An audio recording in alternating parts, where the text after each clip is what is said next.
How's it going, YouTube? Coming in today with another video, and today, guys, what the bring to you is going to be the Handtrap tier list, and I really do hope that you enjoy today's video. I have been requested about this a few times, but I wanted to wait till after the NAWCQ to make this because I feel like we had a lot to look at in terms of what is going to be better, what's going to be worse. We're going to be going in order today of what's going to be the most mandatory to the least mandatory. I definitely have Shifter in its own category. I think Shifter is just absurd. The card causes non-games, and it's just going to stay where that's at because like that card should not be legal, but it is. As far as cards that I really wouldn't recommend to start off, I'd say Bell. It's like fine, but I think there's just like so many better options right now that it's not that crazy, right? Like there's just better cards objectively to run than Bell. If we're looking at a card like Mourner, it's not mandatory. It's pretty strong, and you're usually running this if you're running a Shifter deck, or if Shifter is really prominent in the format, you're going to be playing things like Mourner to go ahead and just play around the fact that your opponent could have a Shifter. The next card is going to be the new Maxi. Honestly, this could get its own category like Shifter, but this is going to be like the #1 most mandatory thing to own after Rage of the Abyss. This card's absolutely absurd. This card says extra deck on it, which makes it actual Maxi. It's kind of insane that we're getting something like that, but it's there. It's there. Phantasme, I almost want to put in mandatory. I just think that like mandatory means like you absolutely have to run this 100%, right? And you could say that for Phantasme, but I'm just going to put it in 1. I think Phantasme, Bistles, and anything that puts a body on the board like Nibiru is really strong because if you're running Necro Equip with the Fiendsmith engine, it makes a true 2-card combo with any 2 bodies. So if you do put a body on board, and if you normal summon like a Snake Eye Ash or whatever you're playing with a normal summon, it gets like Valor, Imperium, Ashed, and then you just take Phantasme and that monster and go directly into the closed heaven and combo from there. Kind of broken. So I definitely recommend playing anything that puts a body on the board. It's very, very strong. For the next mandatory card, and we are going to go in order of these, I would say Magnamut and the Bestial package. Playing like Magnamut, Druis, and Baldrake, one of each, I think is extremely important right now.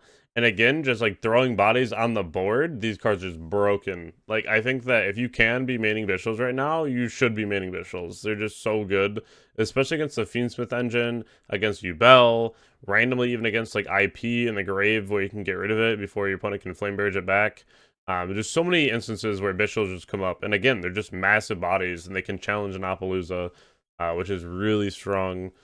The next one's going to be Molcharmy. Again, it's a pseudo maxi. We saw how strong it was at Nats. It is what it is, but these cards are just absolutely insane. I think the new maxi is a lot better than Perulia, and I think that the Bestial package is almost more important than running a Perulia. You need to make sure you have Bestials this format. They are so good. The next one here is going to be Ash and then Imperm.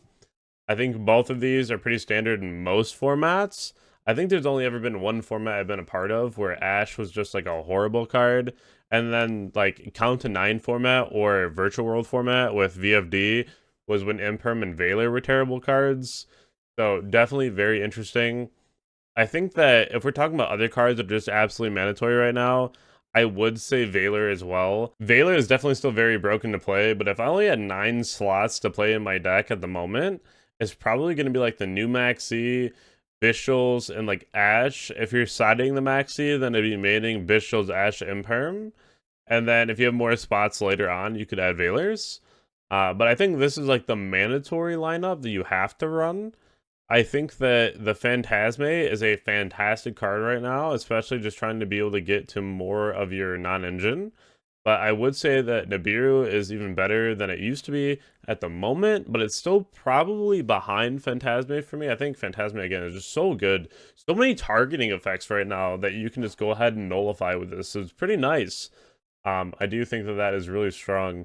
So again, these are going to be in order of how I would play them and how I would prioritize them. So take that as you will, and definitely if you have any questions about this, leave them down below in the comment section. I'll get back to them as soon as I can. The next one's going to be Crow. Now, Crow is going to be behind Mourner. I really did like Crow. I thought Crow was really strong, But now as we're going into the format, I realize that the Bishals are just better. If they end up going Lacrimosa, target a card engrave, and you banish it, it will just stay banished. Someone tried to tell me that like it would still reborn, but it's a different card than the one that you targeted. So a lot of times if you preemptively banish something out of their grave, a lot of people don't know that Lacrimosa can reborn from banish. So like I would just wait for the Lacry to target something engrave and then go ahead and Bishal. If there is a body in their board already and Lurie tries to activate in the grave, you can go ahead and just banish the Lurie out, but most times they're going to open up with the Tractus and there's no monsters on their board, so you can't Bishal. But I do think Bishal is just better. Again, they're bigger bodies, they challenge things on your opponent's board, they give you half a full combo, they're just really strong. Now, if I had to place Droll, I think this card was actually terrible. It was a terrible pick for Nationals, and it also just performed terribly. So I think that if we had to put this anywhere, it's probably going to be the highest of I don't recommend, which also could be like 2, but I don't recommend you play Droll. I don't think it's very strong, and it doesn't shut off enough. Especially in a format with so much non-engine, or even if you play against Snake Eye, you might shut off like a little bit, but any 2 bodies plays under Droll anyway because of the Fiendsmith cards. Now for the last one on the tier list is going to be Ghost Ogre. Now, I'm actually going to put this in tier 2 between the Mourner and Crow. I do think that Ogre has a lot of promise. I don't think that it's the greatest hand trap at the moment. I think that it's okay.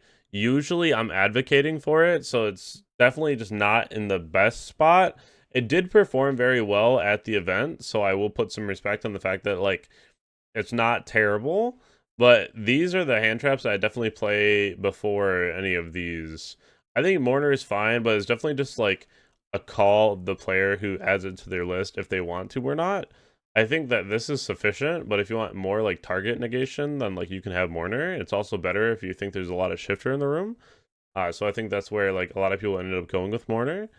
But overall, this is where I'd place all like the relevant hand traps right now. If you have any questions, definitely let me know down below in the comment section. That's where you can find all my sponsors as well. And I hope that you all have a wonderful night and a great day. Thank you.